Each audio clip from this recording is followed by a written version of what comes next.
Our guest this week on Veterans Chronicles is retired U.S. Marine Corps General Timothy C. Hanifen. He joins me now to talk about his distinguished career in service to our country. And sir, thank you very much for your time today. Thank you for being here. It's an honor. Well, let's start where we usually begin. Where were you born and raised, sir? Well, I was born in Helena, Montana, but grew up in California and Baltimore from age 12 to 17, and then went to the Naval Academy at 17, and it really was the service since. So I really call Baltimore home more because of those formative years. What was the extent of military history in your family? Well, thank you for asking.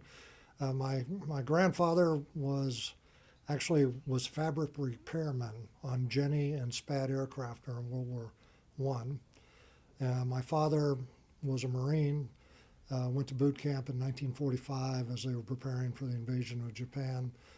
Developed a medical issue, unfortunately didn't finish training and was medically discharged as the war wound down. My uncle was a career Navy maritime patrol pilot, joined as a cadet right out of high school and worked his way to retiring as a captain and flew all of the Navy's maritime patrol aircraft, including the P-3 Orion.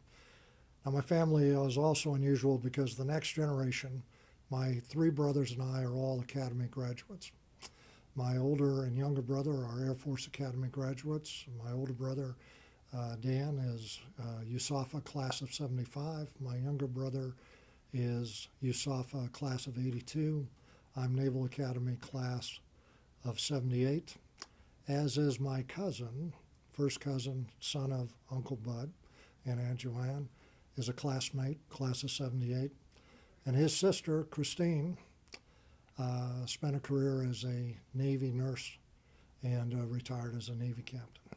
And so that's the extent of our service. So how much Academy superiority banter is there with you and your brothers? Well, there was a great there was a great deal of rivalry, but my mother quickly put that to a stop. At one point, all of us were either at the academy or just after, and we were home on Christmas visiting, and she got tired of it and basically said, "Look, I'm the commander-in-chief here.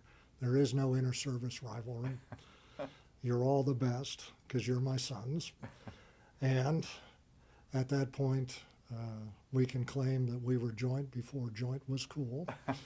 And that's how it was in our family, with each of us appreciating the lives that each other were pursuing and the careers. Well, you had an older brother who went the service route ahead of you. Why did you choose the Naval Academy? Well, I chose the Naval Academy to be a Marine. Actually, I'm a little unusual in that I knew at a very young age, early age, and I'm unusual relative to my contemporaries. I just knew that I was going to be a military officer in the service of my country. For the longest time, I thought I was going to West Point and going to go into the Army, and that was the case. All the way until my junior to senior summer, when I was invited up by I was a star athlete at my Catholic high school in basketball. The service academies were looking at me to join their teams. It was 1974, post-Vietnam, and I was interested. And so I went up to visit West Point. And after thinking, dreaming, I knew, read everything there was to know about West Point. I could tell you all about its traditions. I got up there and I walked the ground and I saw it, and I came back home and I was confused because it didn't feel right. And then I heard about these guys called Marines and the Naval Academy, and began to look in that direction. You're aware of the Academy selection process, but I also knew that I could probably find a career in any of the services, so I applied to all the academies and ROTC programs in hopes of joining the military and becoming an officer and fulfilling my dream.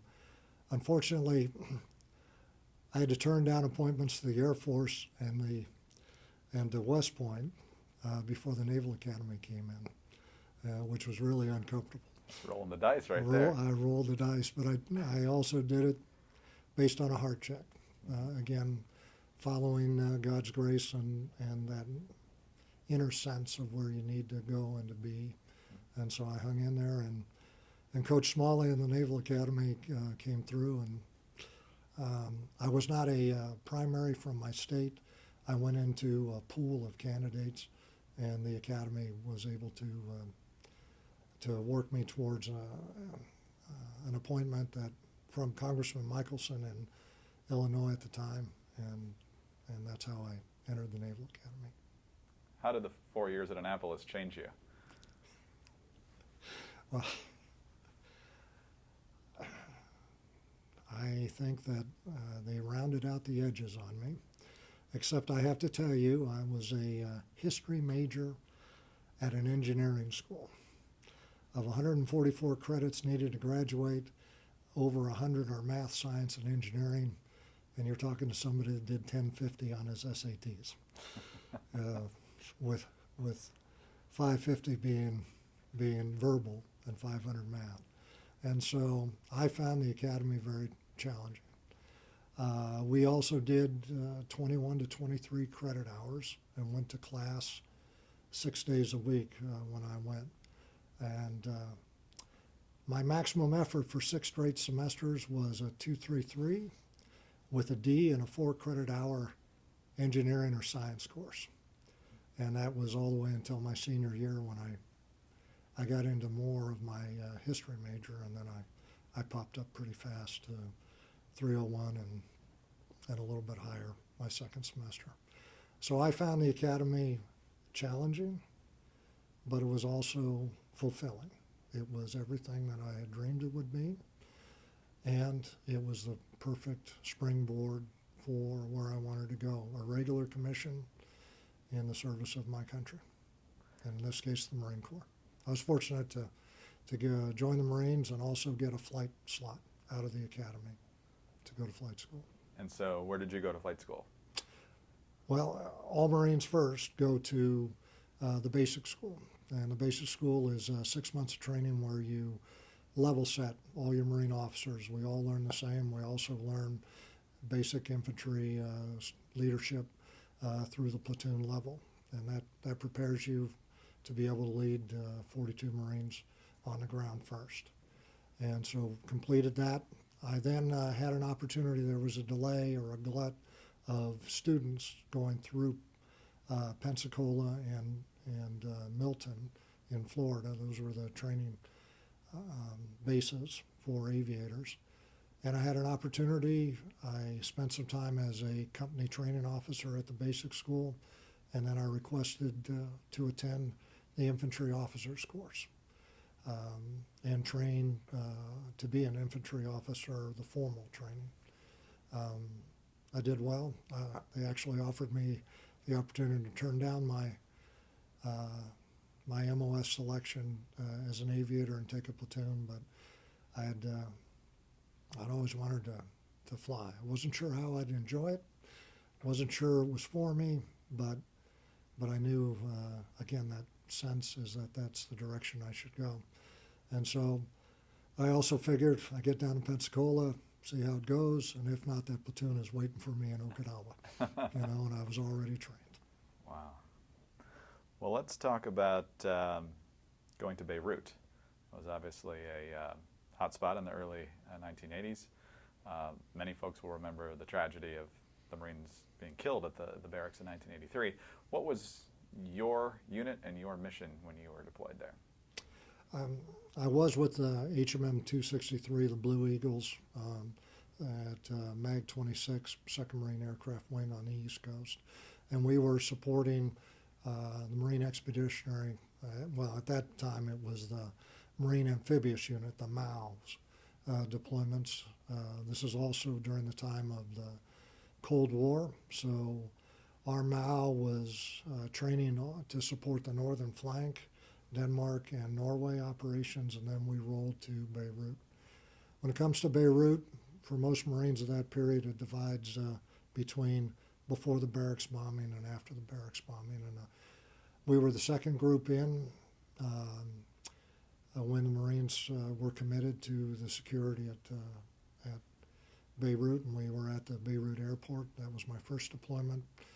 And then my second deployment, we were the very last group. We did the final pullout of the Marine Amphibious Unit and the bulk of the forces when Multinational Force Lebanon departed in about 84 period.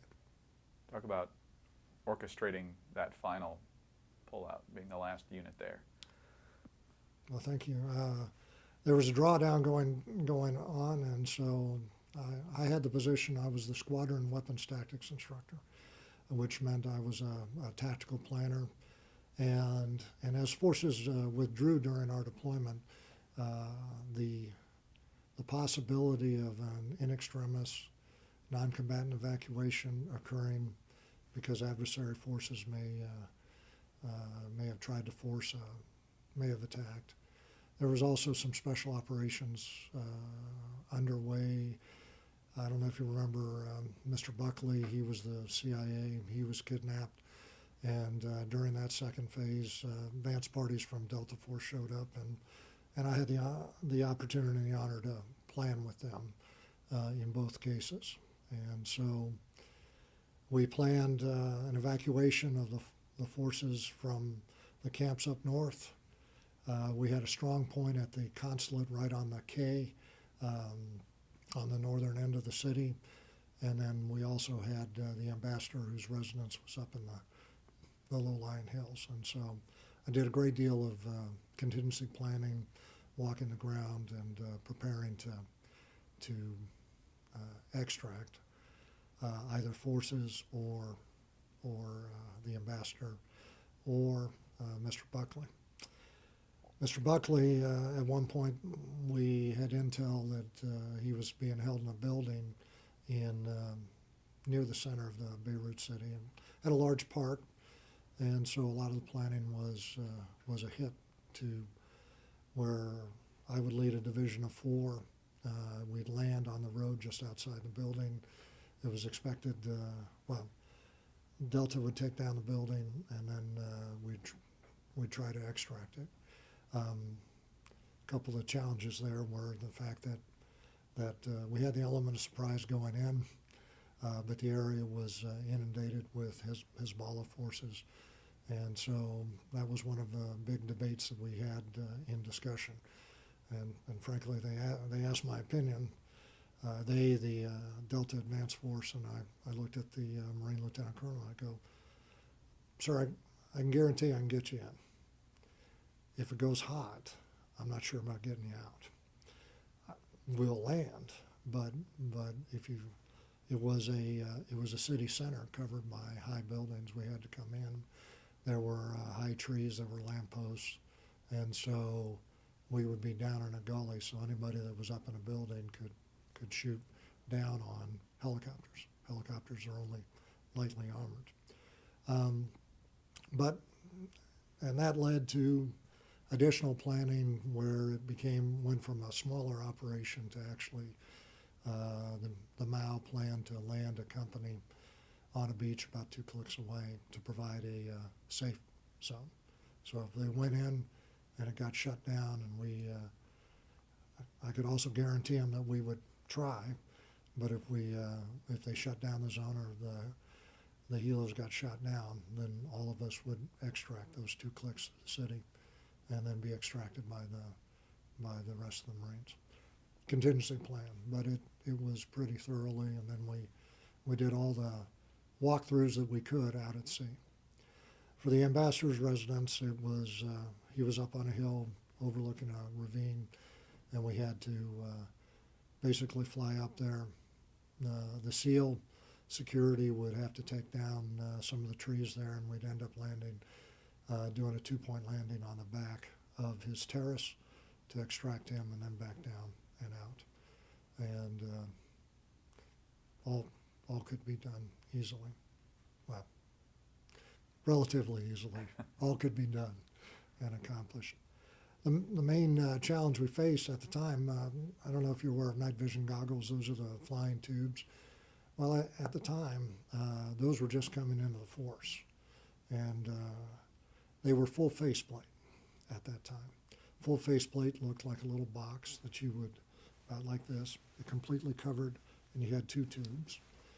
And you had to focus one tube outside and one tube on your instruments because you couldn't see beneath them. And at the time, we only had a small number of people actually trained on PVS-5s. And so I was authorized, and it wasn't until I was much more senior to understand the risk-taking that my squadron commander, Ray Canada, did. But he authorized me to train air crews at night, at sea, on PVS-5s on the back end of amphibious transport dock ships.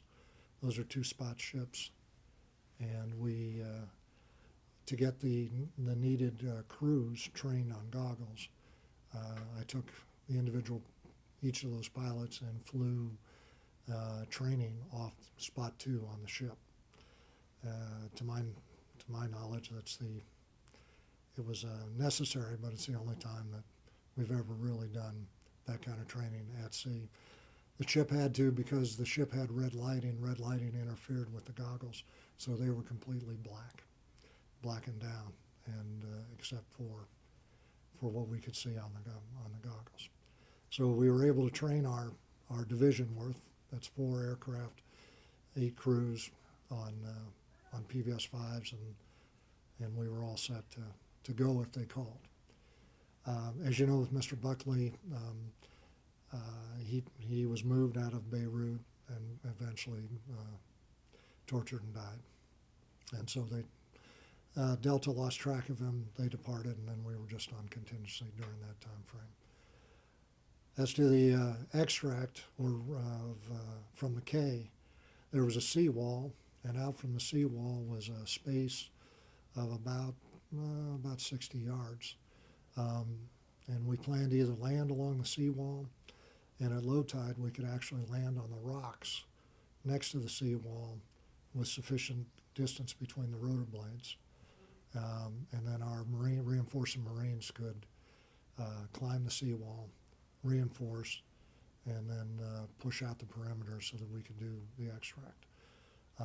Again, another in extremis extract, but we actually, the infantry battalion actually built the scaling ladders, the type of which you saw on the Incheon. I mean, if you see that great picture where they're in the landing craft and they're carrying homemade wood ladders, we actually had them stacked up against the wall on the LPH, should that contingency happen.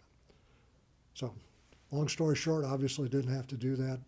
When we did do the final extract, it was from the K, and I was in the last wave. We had worried that maybe someone would try to strike us, but it didn't happen. My memory from that day is looking over and watching the mayor of Beirut walk up to our Mao commander, break open a bottle of champagne, hand him 2 glasses, pour one, they had a drink, and he walked on board the last wave, and we took off. And that was Colonel Harrington. Last question on Beirut. How did you feel? How did the other Marines feel about the decision to leave after the barracks bombing? Was there a sense that the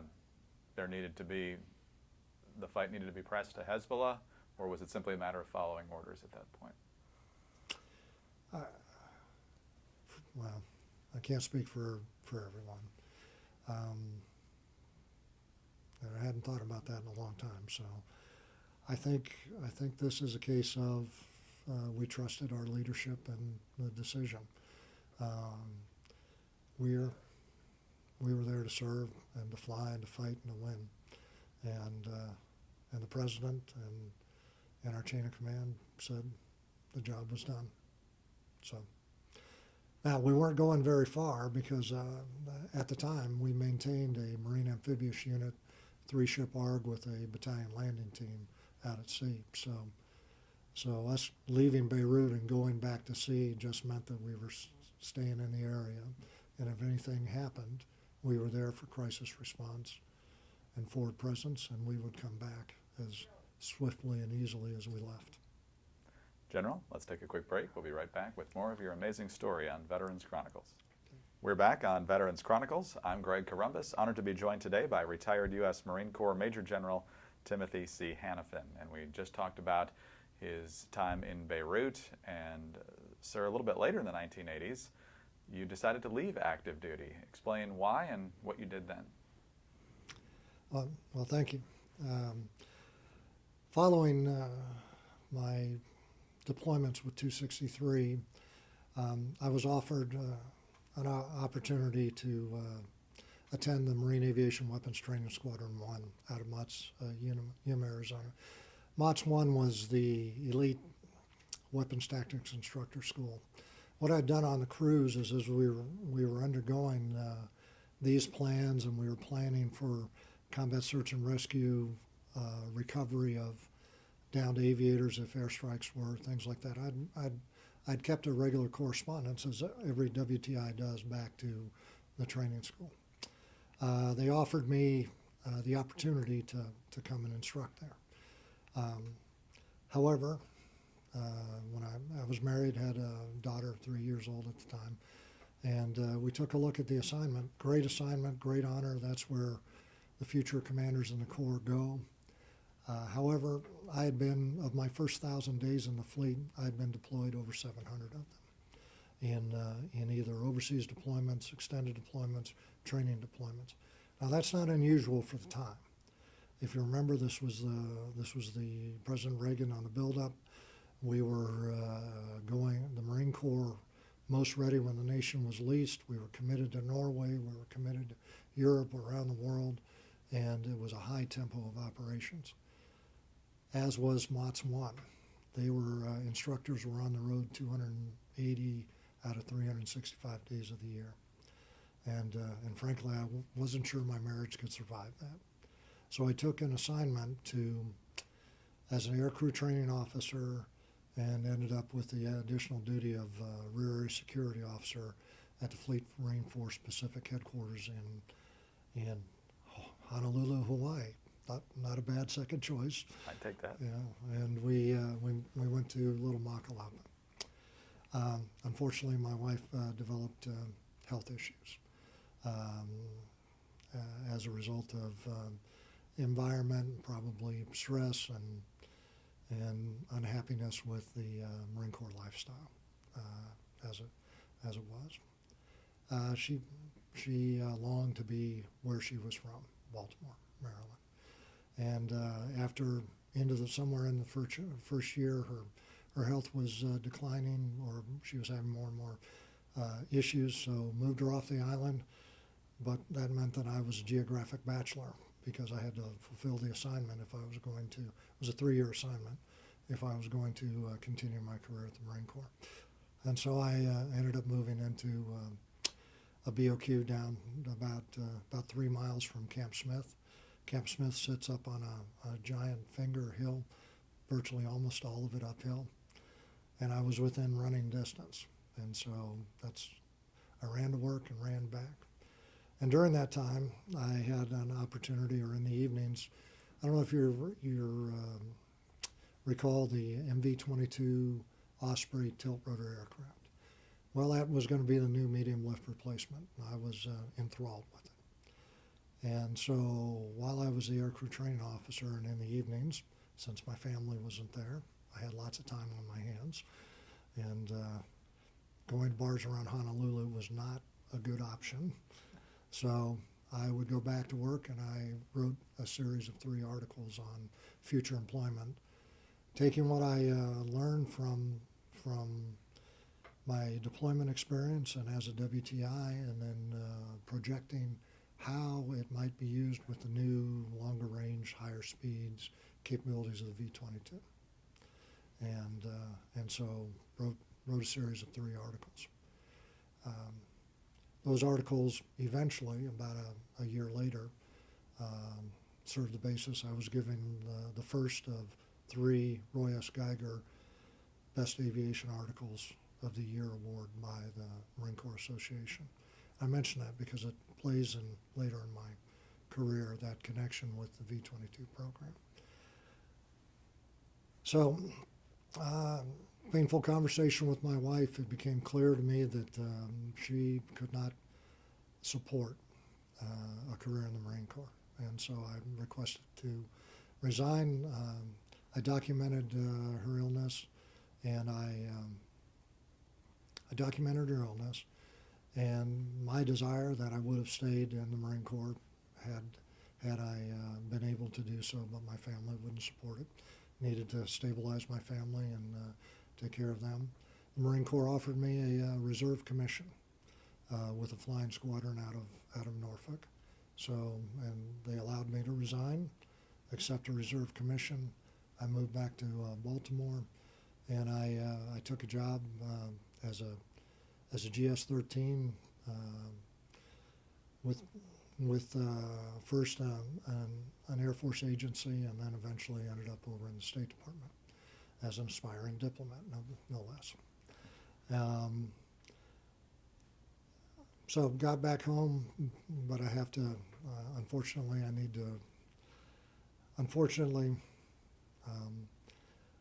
probably within 6-8 months, my wife stated she did not desire to be married anymore. And so at that point, I continued to pursue now my career with the State Department, which actually I was selected to potentially go to either learn Arabic, Farsi, or Dari, and I kind of asked, well, how did I get selected for that? And the first question I said, well, you're a Marine, and you know, those are kind of hard living areas, but we think you'd adapt okay. I go, okay. Now at the time I was renting a room up in McLean. It was a room of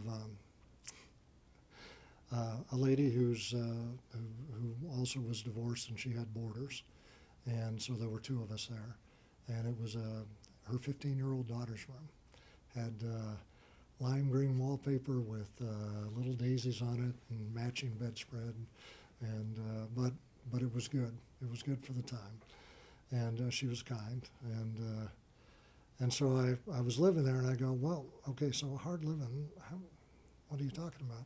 Oh, well, you know, you'll be in the capital, but you'll have your own house, and in most of these locations, probably a cook, maybe a gardener, and depending on the house, maybe there'll even be a pool. And I'm going, hard living, huh? Okay. Oh, and because it is hard, well, you'll get a 28% pay increase over your, essentially GS-13 pay. And I'm going, okay. Well, let's see about that. I will also say, though, so I was out. I was preparing to pursue this career for a couple of years, see how I liked it. But I also made an application to go back onto active duty at that time. And if you don't mind, I am going to tell you the Major Strong story. Sure. Okay. So my year group was closed. I looked up the order. I called Headquarters Marine Corps, and I'll call him Major Strong. He was the aviation major in charge of the process. He goes, "Hey, Captain, your group's closed. I'm not taking anybody back. Not gonna allow. Don't even bother to fill out the paperwork." Okay, well, thank you. Went home, prayed about it, thought about it. Again, followed my gut, and I filled out the paperwork and I sent it in. And I sent it in with the return receipt required.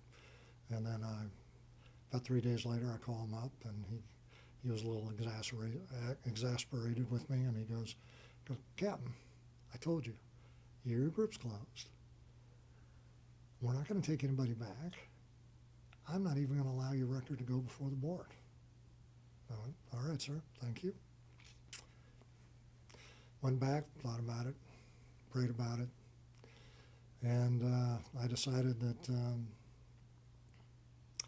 I would write the Commandant of the Marine Corps and the Secretary of the Navy. I was not writing to ask to be selected. I wanted to get a package together. I just wanted to compete and be allowed. So I did write the Commandant Gray at the time, Al Gray at the time, and the Secretary of the Navy, and then I get a phone call from Major Strong. All right, Captain. He's mad. And he goes, your year group's closed. We're not bringing anybody back, but your record is going to be allowed to go. I went, all right, sir, thank you. I kind of did the hands-off thing. Okay, done all I can do. God's hands, we'll leave it go. And so I'm sitting in my office at work, and I get a call from my reserve unit handing me, telling me to call this number at Headquarters Marine Corps. And they really need to talk to you. And I go, oh, okay, sir. And I look at the number. I don't recognize it. So I dial it up, get a hello. It's Major Strong's private number. He goes, Captain, you were selected. You were the only one of 495 applicants being brought back on active duty this year. And so, when do you want to come back on active duty? Tomorrow? And I went, tomorrow? I don't even know how to resign from my organization because you've been telling me for 6 months there was no way this could happen. He goes, well, you better figure it out. And I still wasn't sure, and I said, I'm going to take a day of vacation and come over and see. He goes, well, good. I need you to come over and sign the paperwork anyway. So I went over, visited him, signed the paperwork, and then resigned from the State Department, and came back on active duty. Went out to Mott's, and then refreshed my flying skills, because although I'd been in a reserve unit flying, I hadn't been doing the high-end planning, large scale that the active duty had been doing, and then reported to New River and joined HMM 266, the Fighting Griffins. And that's not too long before. Oh, let me. I forgot to add one other thing. Sure. This is what I think actually happened. I was the only one in 495 brought back, but I think the board of my fellow Marines looked at my resignation letter, the reasons for my resignation, and the fact that I said that I was no longer constrained by those, and that if given the chance, I would like to resume a career in the Marine Corps.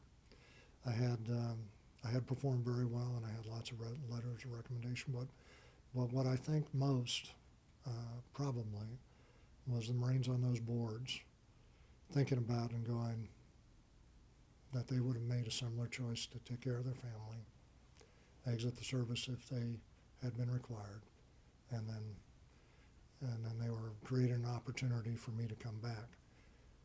I was offered a 3-year standard written agreement, SWAG. A 3-year SWAG is an agreement that basically said I'm a reserve officer on active duty, and I get 2 looks at promotion from captain to major. If you make major in the Marine Corps, you're automatically a regular officer and you can continue your career. Otherwise, at the end of 3 years, the Marine Corps and I would shake hands. They'd say, good job, well done, and no harm, no foul for either. And so that gave me 2 looks at major. When I got back on active duty and with 266, I was eventually selected for major and became a regular officer again. So when you came back in, I believe 1988 is when you came back in, is that Yes. correct? So just a couple of years later is when Operation Desert Shield launches. Where were you at this point, and what responsibilities do you have? Well, thank you.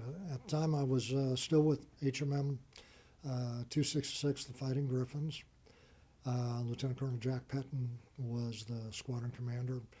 And at the time, with the invasion of Kuwait, HMM 365 was the medium lift, and 263 out of MAG 29 were called to join MAG 40 and the 4th Marine Expeditionary Brigade. they had been preparing for a Northern European training detachment as a brigade level, about 16 ships and a 15,000 Marine force. They needed to be rounded out. We also at the time had experienced a rotor head problem in the 46 where the whole community was down and we were awaiting replacements. So what Jack Pettin did, Lieutenant Colonel Pettin did, was the 8 best rotor heads that we had, he put them on aircraft, we flew it, and instead of ground taxiing our way over to them, we flew the aircraft so that they knew that they got full up rounds. And I joined HMM 365 and became their tactical plans officer. And that brigade, 4th MEB, Mag 40 under Colonel Burgess, then left for Desert Shield, Desert Storm during the defensive phase. When were you deployed? With them shortly in that August 1990 timeframe. And how did you prepare for the hostilities to come? Well, again, we need to break it into 2 phases. One is the Desert Shield portion. U.S. forces have gone into the major port facility of Al Jubail. That was the 82nd Airborne Division. The Maritime, all 3 brigades of the Maritime Preposition Force and 1 MEF were offloading through that port there. And then 4th MEB with the 14 ships was at sea as call it a flexible force. During that defensive phase, should the Iraqis have attacked Saudi Arabia and come south, then we were going to undertake one of the more challenging jobs of an amphibious assault across lines of communication, and then a fighting retrograde. Because of the desert terrain, these sinkhole Sabra areas, there were some lines of communication and supply that would be vulnerable to an attack from the sea. And that was going to be 4th Brigade's under Major General Harry Jenkins' job to interdict that. During that, so we did a number of sea soldier exercises, planned landings and amphibious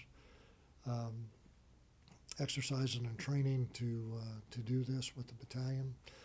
The Iraqis also had built forts, logger forts, defensive positions. We practiced vertical assault takedowns of those, combination of combined arms with airstrikes and artillery, ceasing probably 30 seconds before the aircraft landed. I was a tactical plans officer, so I was immersed in all of these contingency plans. We also were planning for extensive casualties. The USNS Mercy and USNS Comfort hospital ships were sent over, and it was the first time in a long time that we were potentially looking at mass casualties. There's possibility of chemical bioweapons as well as massed artillery and aviation. So there were concerns about that, and part of meeting the 46's mission is CASEVAC. Well, it's been a long time since we had to move a large number of casualties, and there were going to be fleet hospitals in Saudi Arabia, but if we ended up going further north, it was the hospital ships. And so one of the jobs I did was went to the hospital ships and walked the deck, and they had 1 landing spot per helo, and because of our experience of split amphibious ready group operations and operating multiple 46s off of the back end of those 2-spot ships, we laid out, we went from 1 to 5 landing spots that we could work. 4 on the deck itself in the 4 corners, and then on the housing behind behind their little control tower would bear the weight of a Huey, in Casevac mode. And so I wrote up the procedures and the medical regulating procedures. We also set up a system of casualty collection, and so it basically turned it into a conveyor belt if we needed it, and how to do that. So that was That's part one. yeah, that was all part of the defensive. That carried over into part two. Part two, there were a total of 5 major exercises. The second one was actual assault into Kuwait. At first, we were going to land to the south. We practiced that, see some key terrain, see some roadways, and then also then go north to cut off the forces. And we practiced that. So during the defensive phase, it always included a fighting retrograde and a curtain of fire and airstrikes as you are withdrawing. In the offensive phase, I had 2 battleships, 7 naval gunfire ships, and all the air power the 2 carriers could give me, and the other planners to lay down a curtain, and we were coming ashore and staying ashore with all that. And now, as you know, happily, the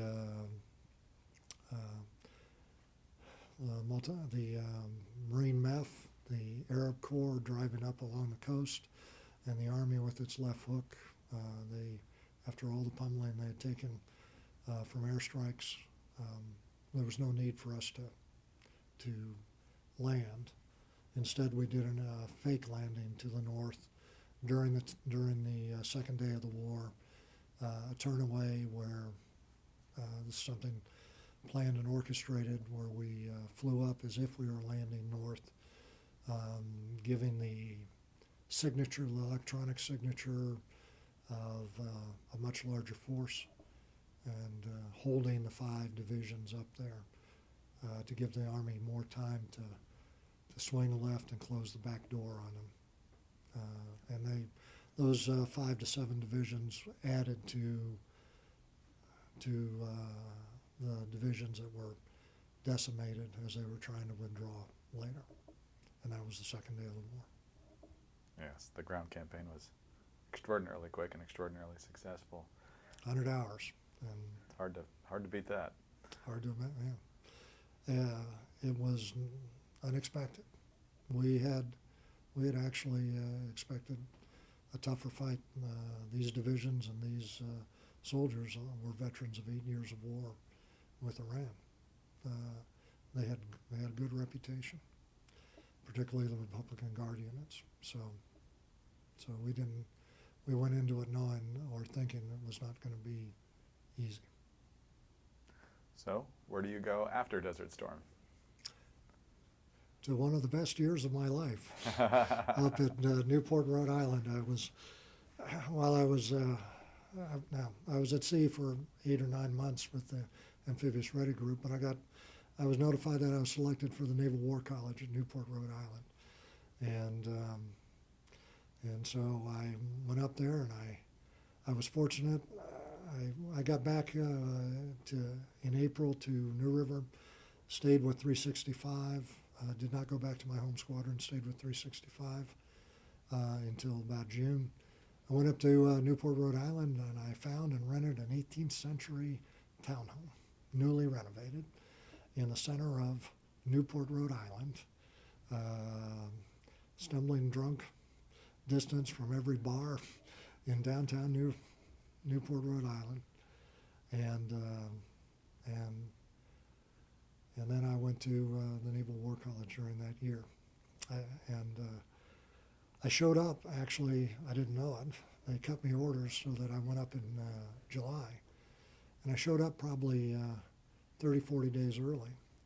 I'd been at sea and coming off the war. And senior Marine was Stanley Pratt. And I will always say, God bless Stanley Pratt. Because I showed up and he didn't know what to make of me because from his timeline, I wasn't supposed to show up for another 6 weeks, and I was there with orders. And he didn't really have anything for me. And so he goes, well, get yourself moved in, and check in with me. And I did, about every other day. And so I did that. I didn't realize at the time what he was doing, but I do now. And then the next week he goes, all right, well, check in with me next week, and I'll let you know if I have anything for you. And I went, okay, sir, will do. I call him up, and Major Hanifen, sir, I go, what do you want? And I go, well, sir, you told me to check in. He goes, oh yeah, I was going to see if I had anything. He goes, give me a second. Puts the phone down, rustles all these papers, and then he goes, nope, I don't think I've got anything for you. I'll tell you what. If you leave town, I do need you to notify me. Other than that, Major, I'll see you on 13 August, which was the report day for everybody else. And so, God bless Dan Pratt. I had 5 weeks, Newport, Rhode Island. I notified him when I left the city to go sightsee someplace, but I got my house in order, and I understood what he was doing. He was testing to see whether or not, what kind of guy was I? Was I at least going to check in and keep him informed? That was the little test those first couple of weeks. And after that, free reign. So God bless Dan Pratt. After the Naval War College, more focus on the Osprey. Pretty controversial in the 90s. There have been some accidents along the way, but it ultimately became one of our great transport vehicles. So explain your role in the Osprey debates of the 90s. Thank you. I mentioned the articles, so that showed my interest and some of my innovative thinking about it. Additionally, I had a good friend, Gary DeSolo, who was the V-22 medium lift officer then. At Headquarters Marine Corps Aviation Hallway, you have to be selected by the Deputy Commandant for Aviation and his team, and it's another one of those key billets to have for a longer-term career. And Gary was required to submit 3 fully qualified people, and I called him up and asked if I could be one of them. And so I was selected. I became the CH-46C Night Requirements Officer and the V-22 Requirements Officer in Aviation Procurement and Weapons. Eventually I moved over to Aviation Plans and Policy as the V-22 only officer. So that was 1992 to 95. Now, shortly after, within that year after, we had 2 accidents, and I lost good friends flying the Osprey in both of those, one in Quantico and one at New River, and the aircraft went on probation. But the people that worked the program, and you need to understand the design and of the V-22 is true rocket science. It's an amazing aircraft, and it was everything at that point were hand-built prototypes for all those years until we got to low-rate initial production. So great aircraft, and operationally everything that we said it was. So the aircraft went on probation. I worked through that, and but for the Marine Corps to get it, it was all hands on deck, and the Marine Corps through the Commandant and all the support of Congress to eventually gain a low rate of initial production decision. And we did that after 3 cost and operational effectiveness evaluations. And those are studies that look at the cost benefit of different types of fleets. And I led that effort on the staff, doing those analyses and also doing the detailed support work to show the cost benefit, the effectiveness for the ground scheme maneuver in modeling. Modeling was much more basic then, so we had to come up with a way to model how the speed range difference made operationally to a tempo. And we did that.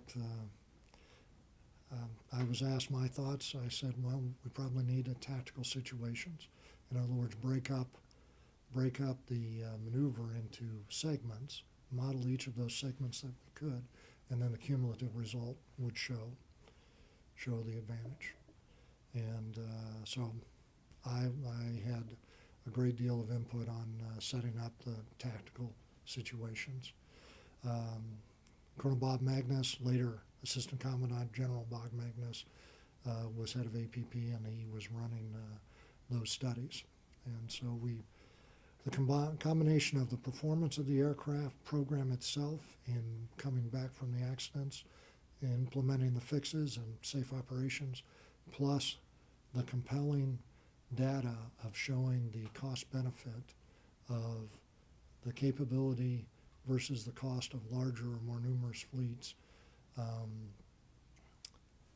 won the day.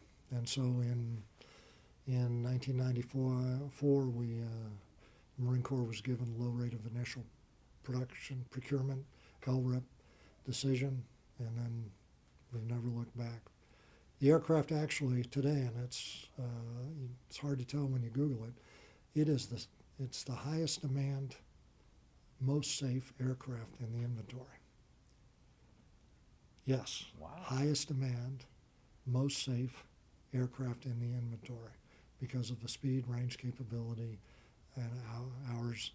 It flies like a 130 when it's in the airplane mode, and it lands and feels like a CH-53 Echo Super Stallion when you're in the landing mode. And so it's a great aircraft. It's still working on availability challenges that it has. But performance-wise, what it does for U.S. forces, the difference it makes, and we've just barely scratched the surface of what we're going to be able to do with that platform. I love flying. I have over 3,000 hours in almost 3,400 hours in the CH-46 Sea Knight. And the Battle Frog was my aircraft. I was prepared to fly and fight. But I have to tell you, I love the V-22. Just wanted to, when I go up and I touch it like a little child. Love the V-22. It is a great airplane, and we are just at the beginning of what that aircraft's going to continue to do for U.S. forces. I've got a very good friend who flew 2 tours of Ospreys in Iraq in the U.S. Marine Corps, and so I'm a little familiar, but to hear that history and background of how it became the absolutely essential craft that it is now is really, really interesting. Well, I had the honor of being the Wing Forward Commanding General with oversight for that first combat deployment of VMM 263. So there's linkage between from then and other decisions on that. Fantastic. Let's talk about 1997. You're a lieutenant colonel and a squadron commander of HMM 261, Operation Noble Obelisk. What is that about? Well, first, Colonel, later Lieutenant General Sam Helen was the 2-2 MEU commander, and his MEU, which consisted of 3 ships and transport dock, amphibious dock, and a LHD assault support aircraft carrier, had to cover Black Sea operations as well as deploy early for potential African non-combatant evacuation operations out of first Kinshasa, Zaire, and then Noble Obelisk.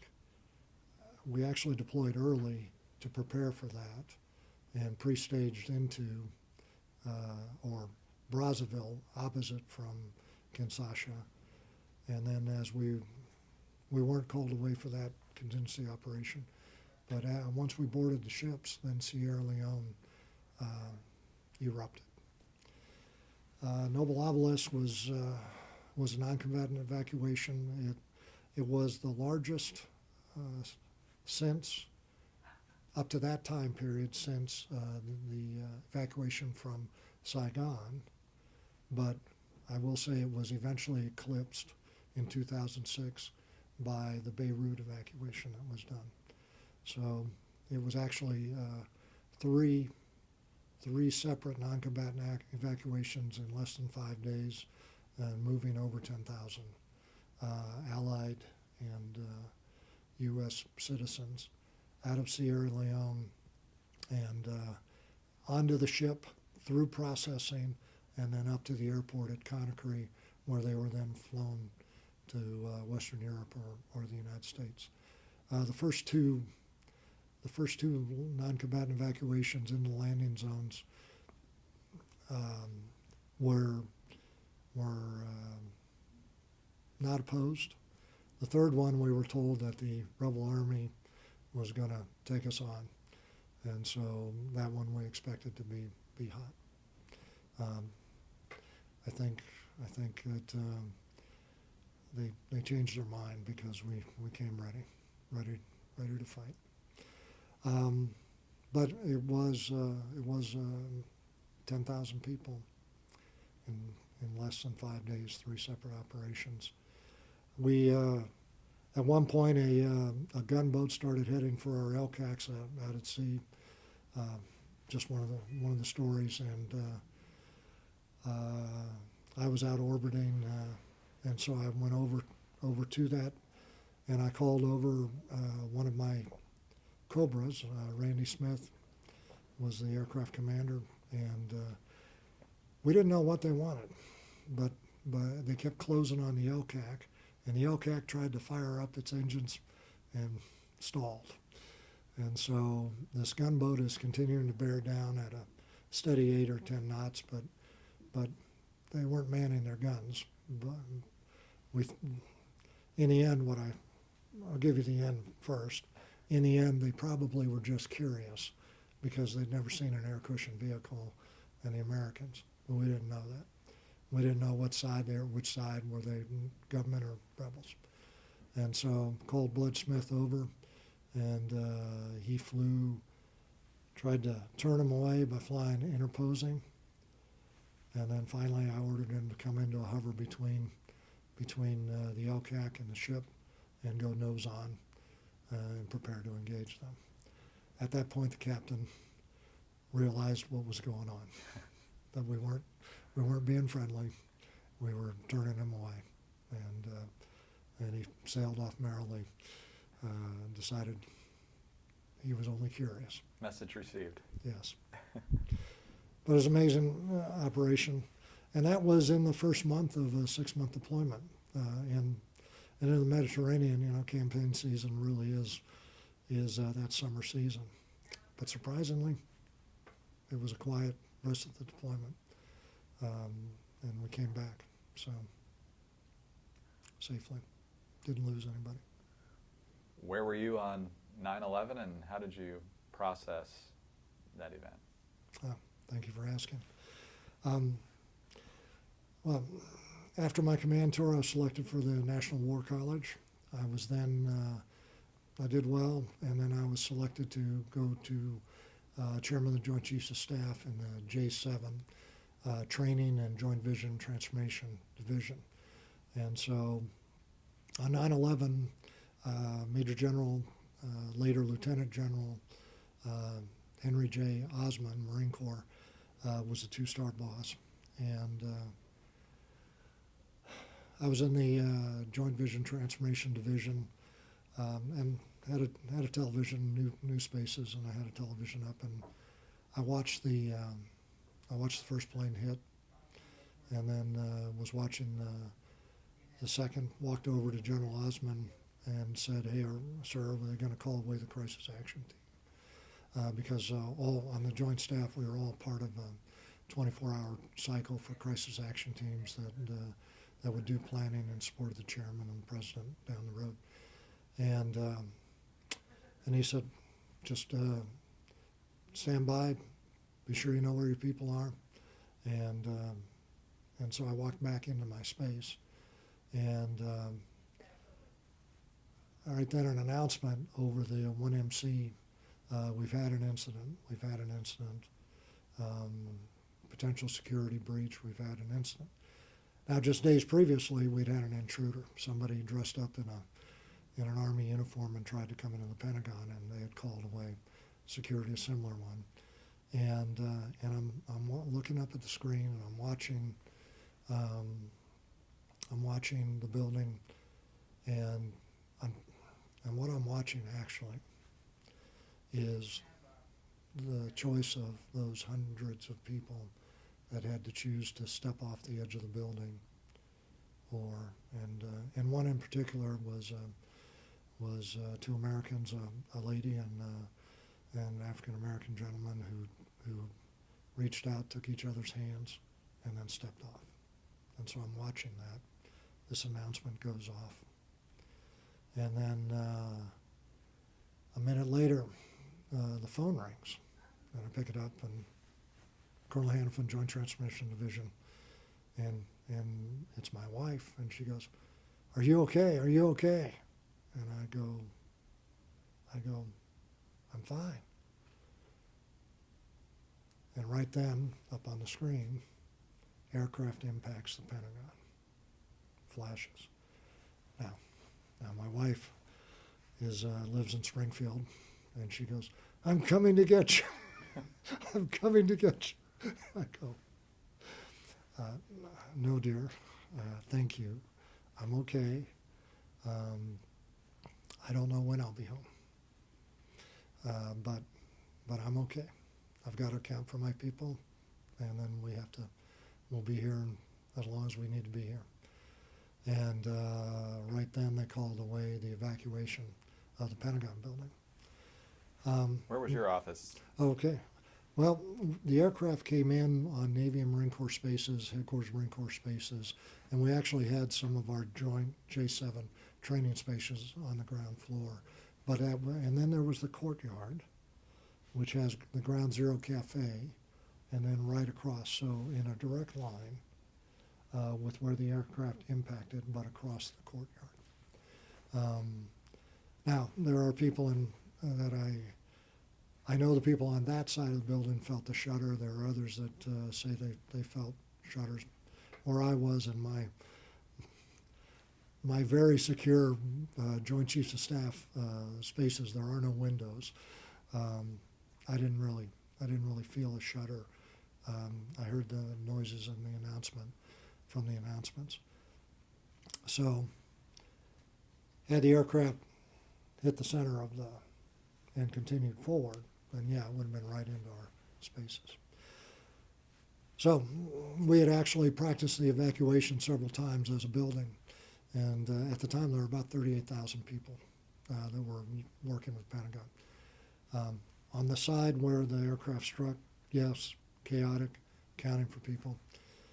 The rest of the Pentagon, it was very orderly. We walked out, everybody grabbed their bags. I checked, we locked our safes, we did everything as you would expect, and then walked out and mustered. And then we're all standing out, and the word comes that there's another aircraft airborne. Don't know whether it's going to come to the Pentagon or another target. And so they tell everybody they want us to go. So I walk up to General Osman and I say, "Sir, what do you want?" Call away, which watch section, things like that. He said, I've got to walk in and do that, but I've called away the first one. The rest, I want everybody else to go home. Except all the other agencies had done the exact same thing. So the subways were shut down, no trains were running, and because what they were worried about is bombs in the subways blowing up a tunnel. And then all the people had hit the streets and roads at the same time. So there were, my friends and I walked, we didn't know that at the time, as we walked away from the Pentagon towards Crystal City and NAVC, the NAVC buildings and the restaurants, we saw the traffic was jammed. And then by this time it was about 1 o'clock, and I turned to the two officers I was with and said, "I think we ought to get some lunch because we're not going anywhere." And we walked into, right across from us was a Chinese restaurant, and the owner comes running up and goes, "Are you the NAVC party of 40? And I looked up over the bar. TV wasn't on. And I go, I think you should turn on your TV. And I don't think they're coming today. Are you still serving? And he goes, yes. I went, okay. Eventually the subways ran and everybody got home. We had a recall roster, and then everybody was told to show up the next day. Now, on the news that night, I don't know if you recall, some enterprising newsmen went to the Taliban up in Afghanistan, and they were all talking about being safe in their mountain strongholds, and try and come get us. I tell you, in the Pentagon, it was almost cathedral-like, church-like in my view in the days. The halls were filled with smoke. The fire had gone up into the rafters. And I was built in the 1940s, had metal roof. All those rafters, all those years were kindle. It was wood framed. And so you could walk to the A-corridor passageways, look across, and you'd see the firemen fighting the fires across on the roofs, and the buildings continuing to smoke for several days.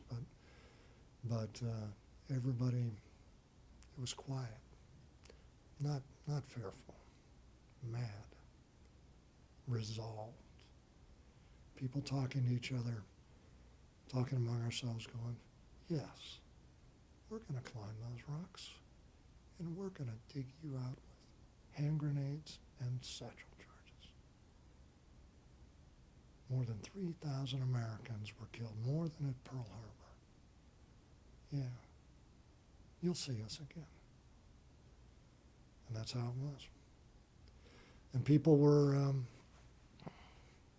I'd say, it took 3-4 days after the fire went out for the smell of smoke to go away, and then everybody started rounding up the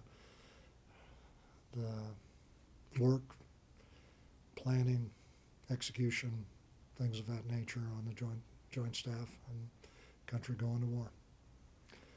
And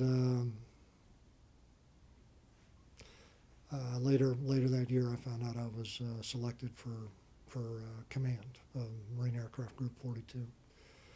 J7 also had the War Plans Division in it next door, and during those days, I had a chance to help Colonel Jim Laster, later Lieutenant General Jim Laster, Marine Corps,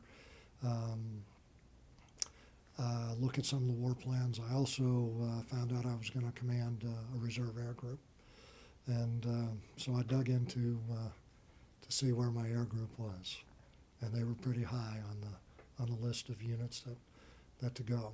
I wasn't scheduled until to take over till July, but I knew that they were among the first reserve aviation units that would be activated to go. So that's July of 2002 in Afghanistan? July 2002 is when I took command in Atlanta, Georgia of Marine Aircraft Group 42.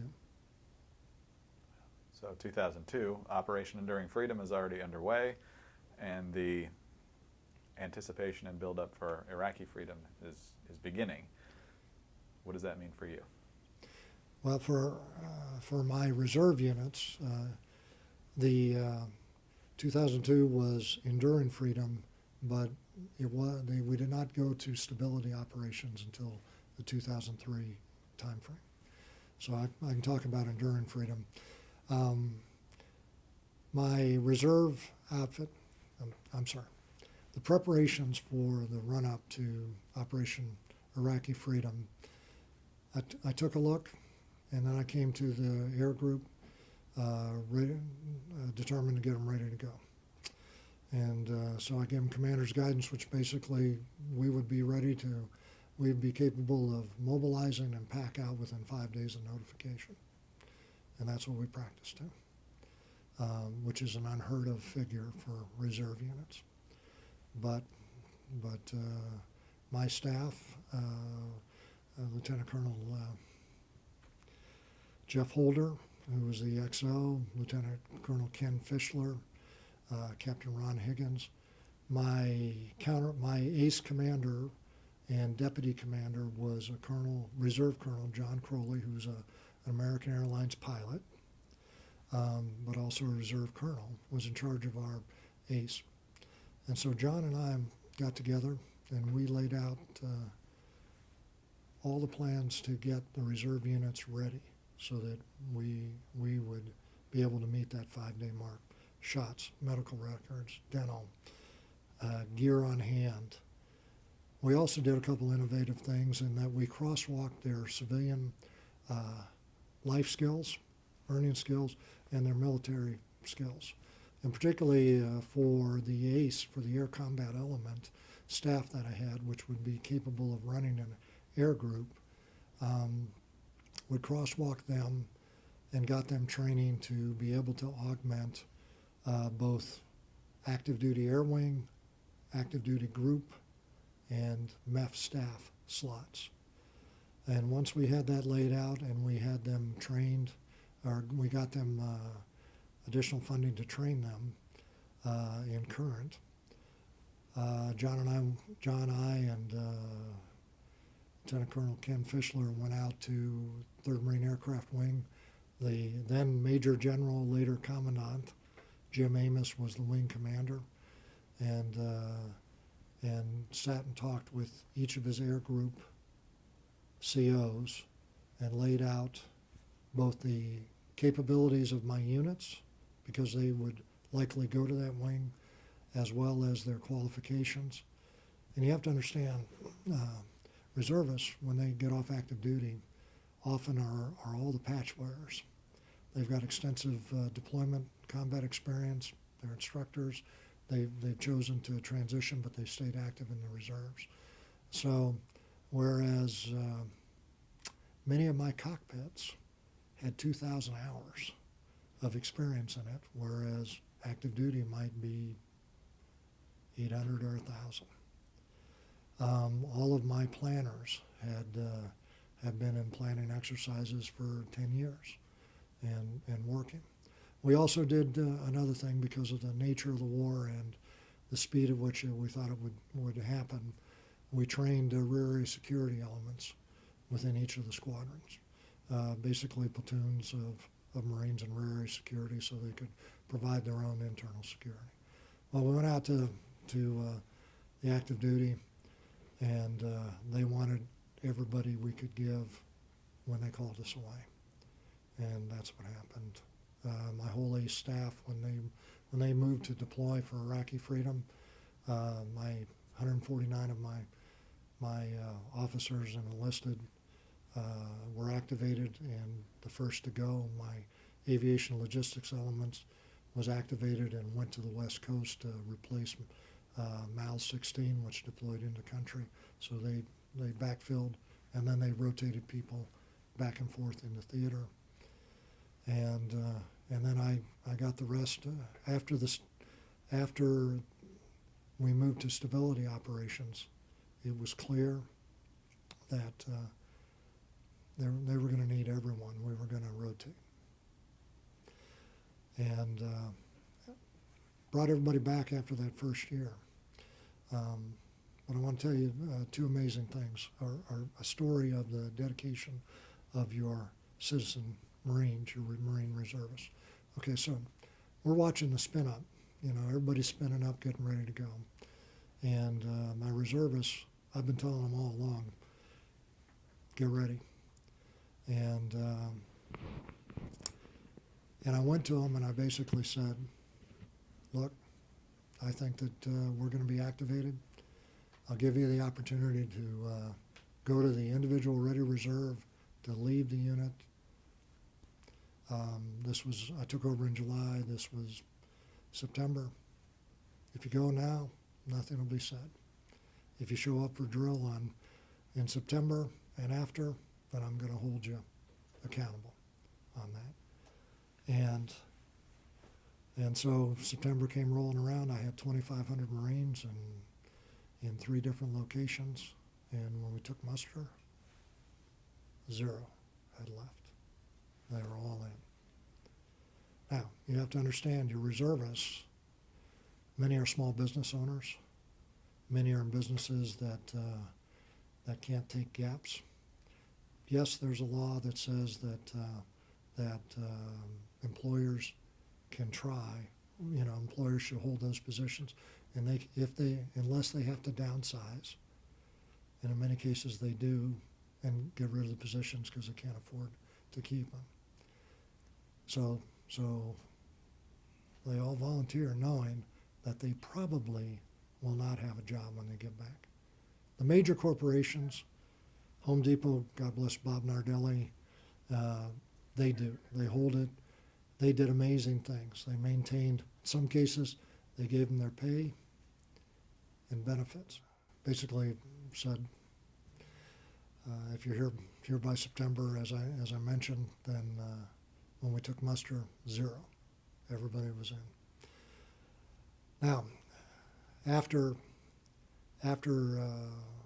those units had been deployed and augments, we'd been giving up augments regularly. We did a couple things that were also innovative. When they came back, they didn't come back as a group like they left.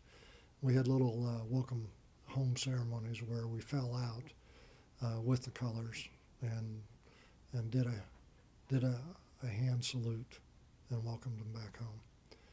So every small group of, could be 1 to 10 out of those, we did a little ceremony for them, and then a large welcome home ceremony.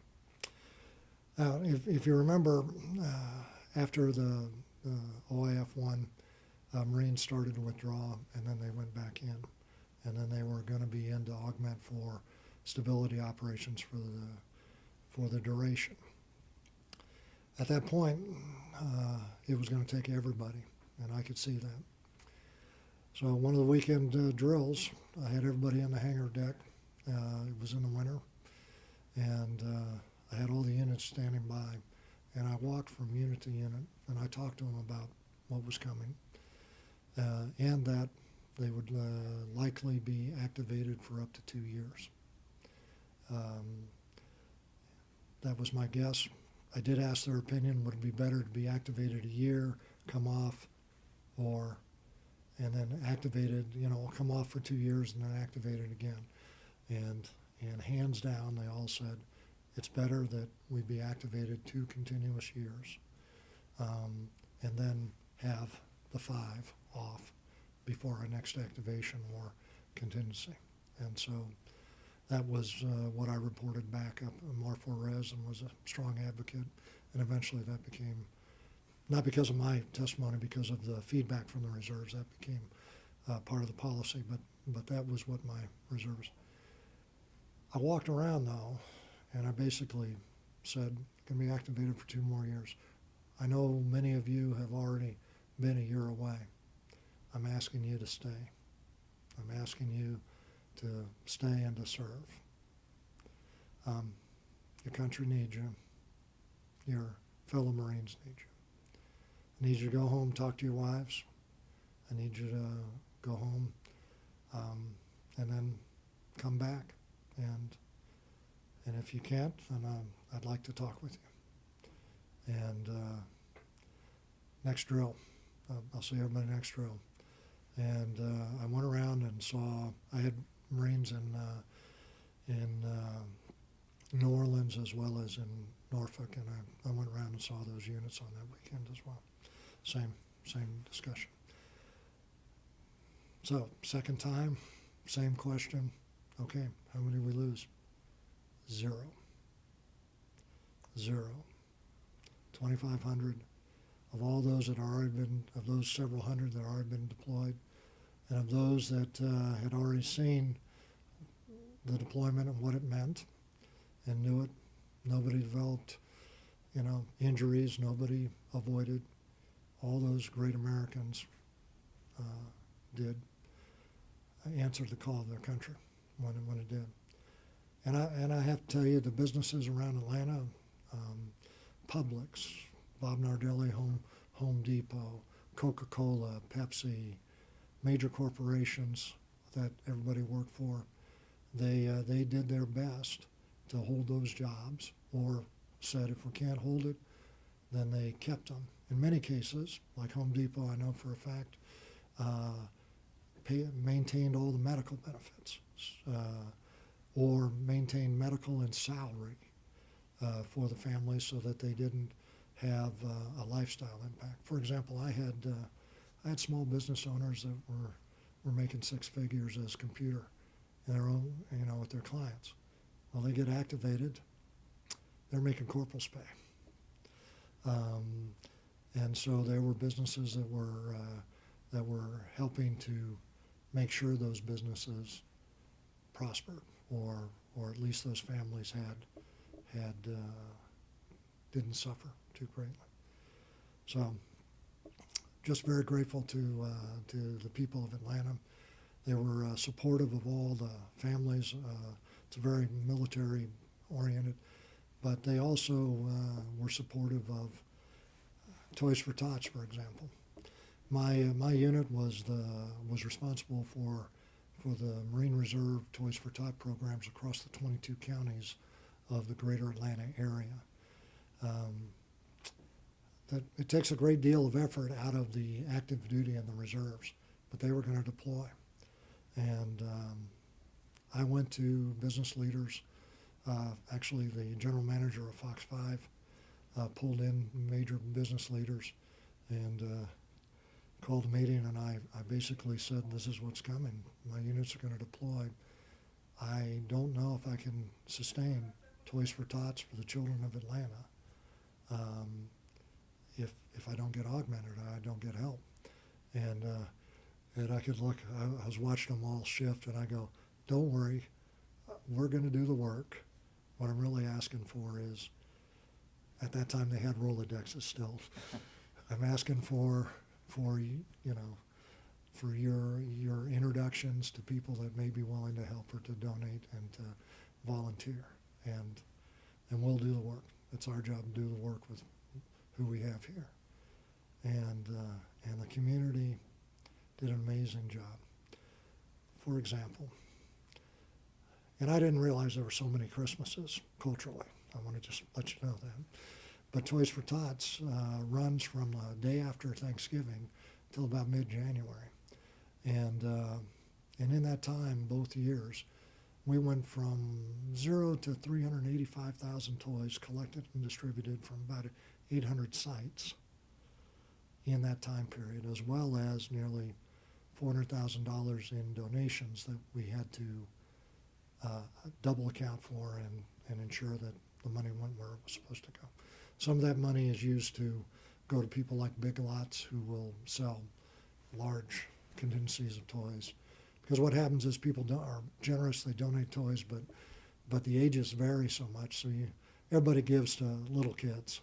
Nobody gives much to 14 to 16 to 17-year-olds, and so you can use that cash sometimes. It goes to the Toys for Tots Foundation, and then you tell them what they need, and then they'll cut the check to the business itself, and that's kind of how it works. So and we had volunteers who did Toys for Tots across those counties. It was amazing. Home Depot donated $50,000 in shelving. Bob Nardelli and his team, he sent a team out there, and they visited us our first year, and we were sorting the toys in a donated warehouse that the individual donated, and but we had giant bags of, Glad bags filled with toys by age group, and they walked out and saw us and said, "All right, we know what you need." And the next day delivered $50,000 worth of collapsible shelving that you could reconfigure and rearrange. Now, I had a Chief Warrant Officer, Pam Ryman.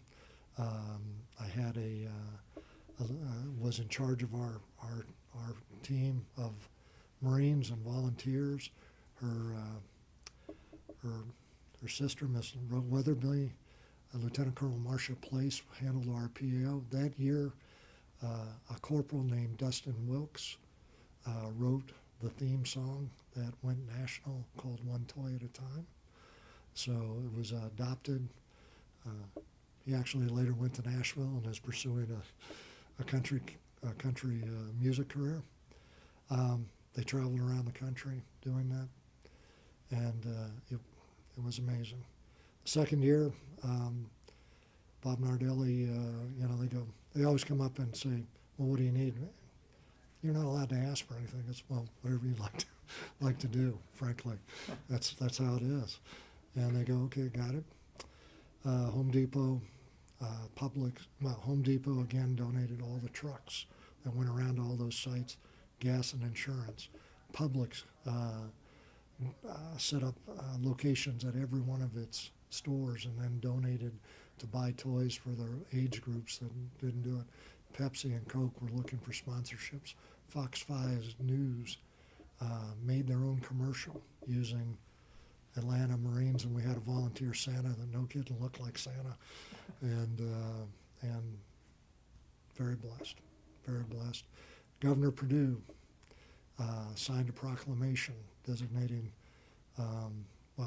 he not only designated the Marine Corps for the Marine Corps birthday, but a second one for Toys for Tots, advocating that everybody across the state support Toys for Tots, and truly grateful to the Patriots in there and in the greater Atlanta area and all that they did for that program and their treatment of us.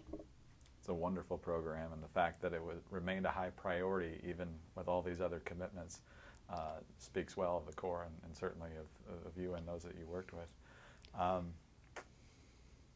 As the war continued in Iraq, 2005, 2006, that area and even beyond became some of the most difficult fighting, and one of the most difficult spots for that, Anbar Province, and that's where your group ended up.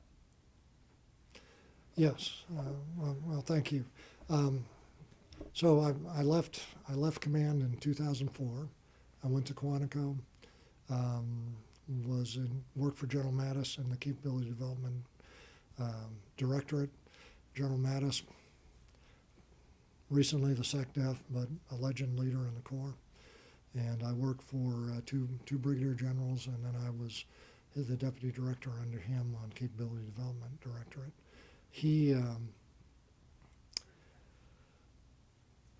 I never saw anybody work as hard as General Mattis. He works the work of two men, yet he's courteous and thoughtful of everybody around him. I know everybody hears Mad Dog, but he's a true gentleman who worried about the working hours of those people around him. He had to perform, but if you're performing, then he was worried that you were always doing that. And so I had the opportunity to work under him, Brigadier General Tom Conant, and was the Capability Director. I was the deputy down in Quantico, handling day-to-day, and we were figuring new equipment for the Marines, getting them the battle gear that they needed, particularly the combat infantrymen there. And I worked on requirements and meeting those programs during those years. I was very blessed that I was up for Brigadier General and was not selected my first time. But I was very blessed to have another opportunity the second time, and I was selected.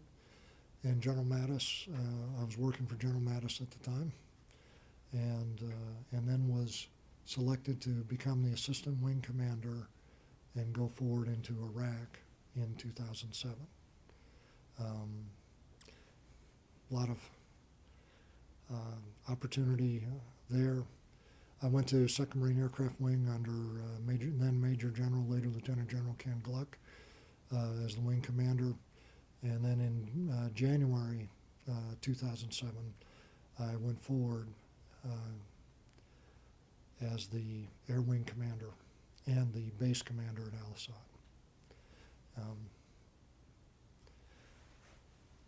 2nd Marine Aircraft Wing at that time was 6,000 Marine and sailors, about 128 aircraft. It grew to The surge occurred during that 2007.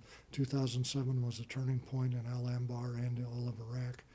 You had the surge in Baghdad with General Petraeus and the clear and hold approach. Al-Anbar was an economy of force, but it was also a turning point in that it was where all the 12 tribes, 12 sheikhs of sheikhs, Sunni tribes, who were the center piece of a lot of the resistance. Major General Walt Gaskin, later Lieutenant General, and his deputy was Brigadier General John Allen. John Allen, later General John Allen, who John's job was to work the relationships with the Sunnis and with the government for Anbar Province. And he did that by what we termed a helicopter diplomacy. We were at his service. If he told us he needed to go someplace, anytime, anywhere, John Allen got it, and my team knew that's what they had to do. In January, I went over in January of 2007, and I had never been to Iraq. I did not deploy. I had stayed and taken care of the families of all my units and gotten them ready in 2002 to 2004. I went over early, and I did a battlefield reconnaissance. At the time, the 2nd Ma Forward did their battlefield reconnaissance several months earlier. I had not joined the wing yet.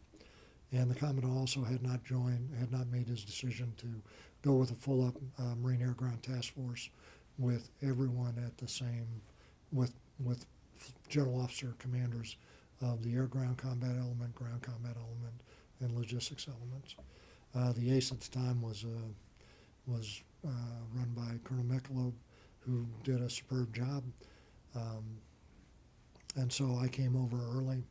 And in the battlefield circulation, I spent some time with HMM 364 under Lieutenant Colonel Sean Killeen, Purple Foxes. They were flying Kazovac. They were the Kazovac designated squadron out of Takatum Airfield. And at the time, fighting was pretty heavy, and from that January all the way until really September of 7.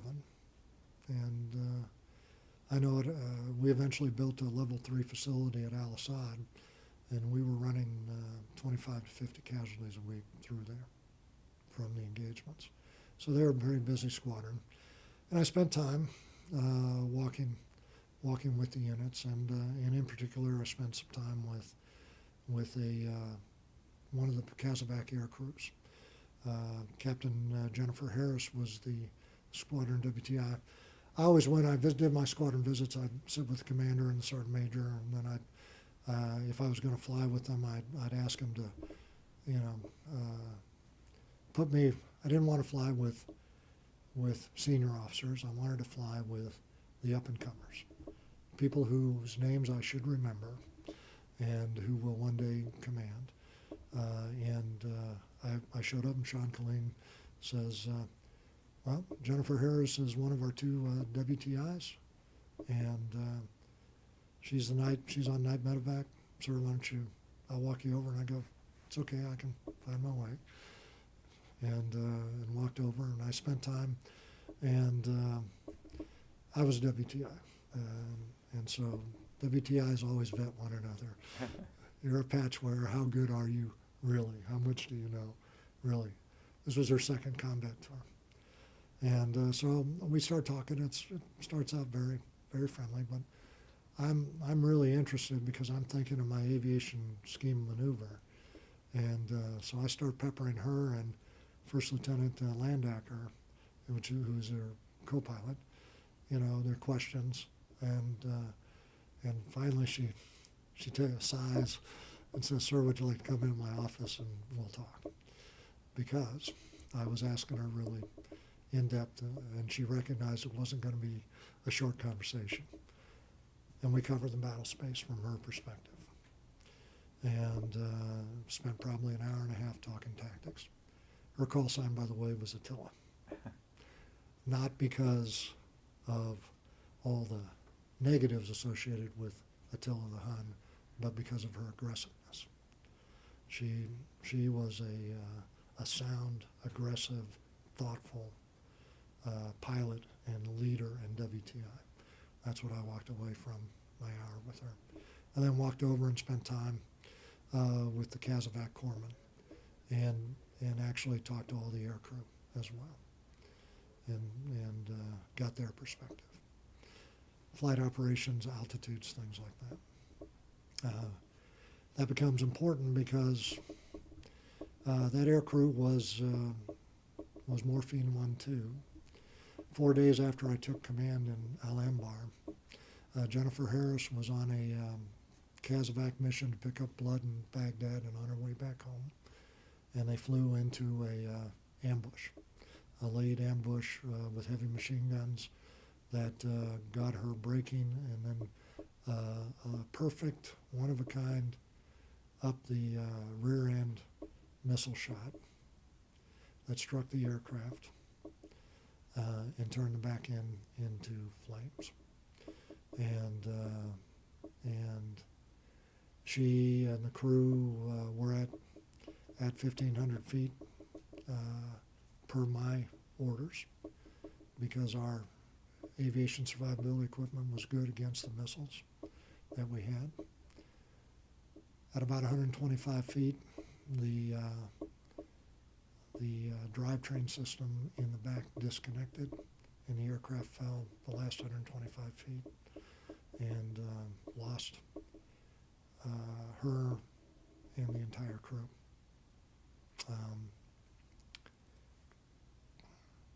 I had the opportunity to meet all but Corporal Sabra, who was he was on an orientation flight, one of the new squadrons that was coming in, and Corporal Sabra was from 262. Jennifer Harris and the crew, and to her credit, she died doing what she loved doing. She also, to her credit, had come off nights to fly days.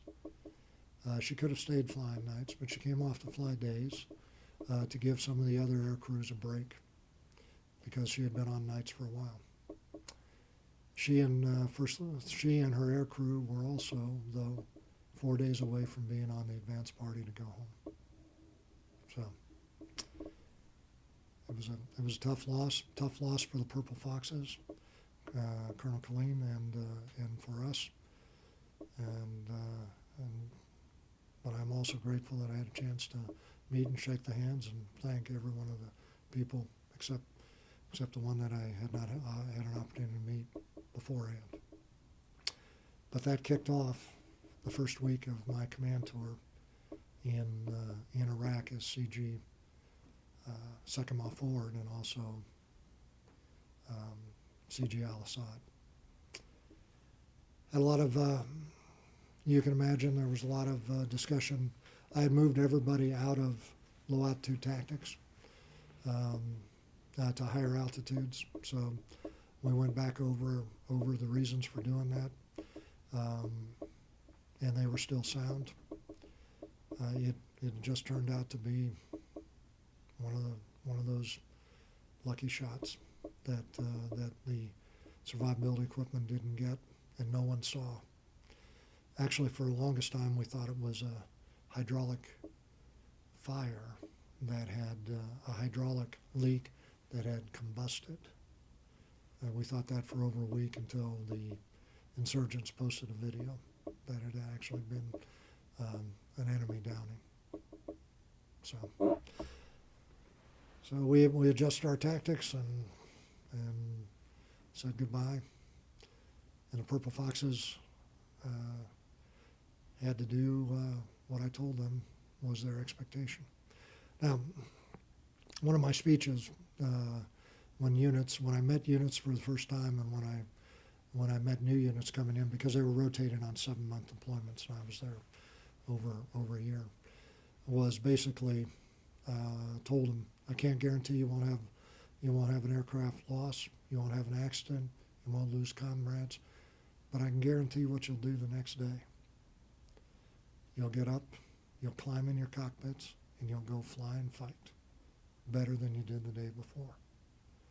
I said, our ground brothers and sisters get in their Humvees every day. They go on their patrol routes.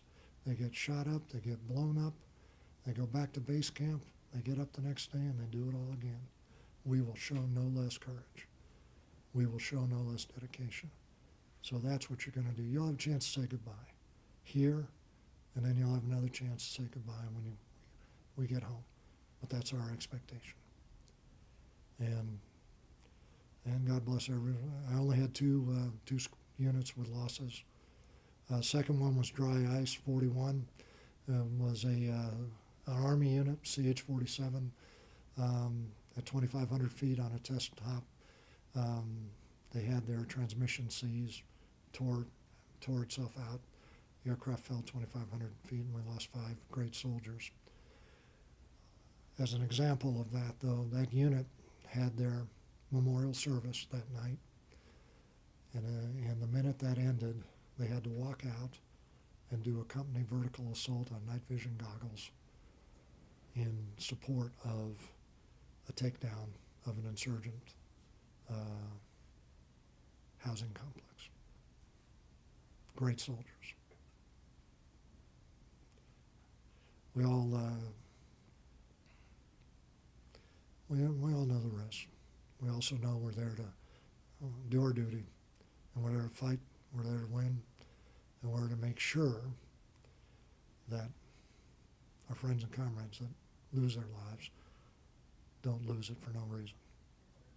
So, and I can say, at least during my time frame, was the turning point. Anbar. That wasn't just the reawakening. Yeah, it was the reawakening, but that was built on years of everybody's efforts. Thousands of Marines and Marines leaders, Multinational Force West under General Gaskin, and all of us had the privilege of being there to watch that come to fruition, to contribute to it, watch it come to fruition. As we close here, General Hanifen, I'm guessing you'll probably reference what you just mentioned about the quality of the men and women who you served with. But when you look back at essentially 35 years in uniform, plus your additional years at the Academy, what comes to mind most? What are you most proud of when it comes to the service you've given to our country? Thank you.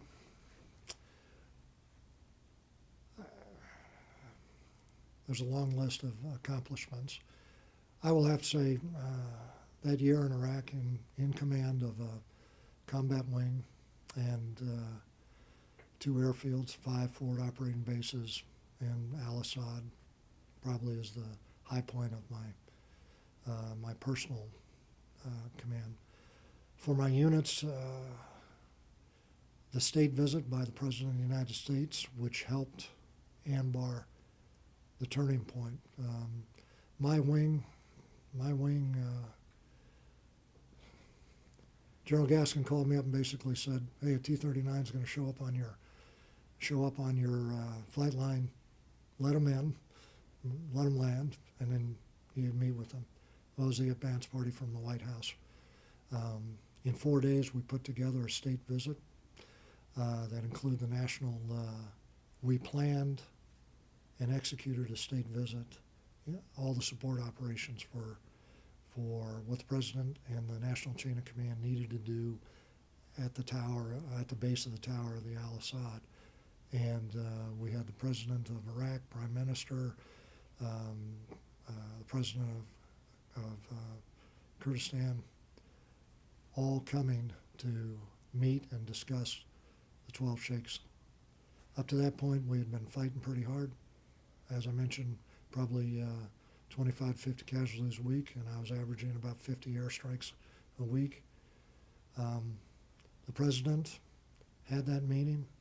The sheikhs decided to join the government and join the government forces, and Anbar turned overnight. I did 8 airstrikes the rest of September after the President left, and nothing, 0 from October to February. I was turning over before I was using every sortie, fixed wing sortie I had. I was then turning them over to Major General Hertling, who was M&M North, in direct support of 1st Tank Division up there. But what I'm most proud is as I said, in 4 days we put together this state visit, all the security required, the whole national chain of command flying in from around the world, Secretary Rice, the SACDEF, the chairman of the Joint Chiefs, General Pace, and we planned it. I'm very blessed that my G3 was Colonel Caveman Holsworth and his team of planners did such an amazing job. My staff SEC and my aide-de-camp worked, which was Janine Garner and Jamie Brandt, were key in handling all the protocol for this and setting up those arrangements. We accomplished all that. All the press, including Katie Kirk. Got a great Katie Kirk story. I'll tell you sometime if you want to hear it. And all of that in 4 days. We didn't drop a combat sortie, and we protected the President of the United States. And in the end, that helped contribute to the success that we enjoyed in Anbar for the remainder of our time there. I'm most proud of that. General, we can't thank you enough for your time today, and we thank you most of all for your tremendous service to our country. Thank you, sir, very much. Thank you. Retired U.S. Marine Corps Major General Tim Hanifen. I'm Greg Corumbus. This is Veterans Chronicles.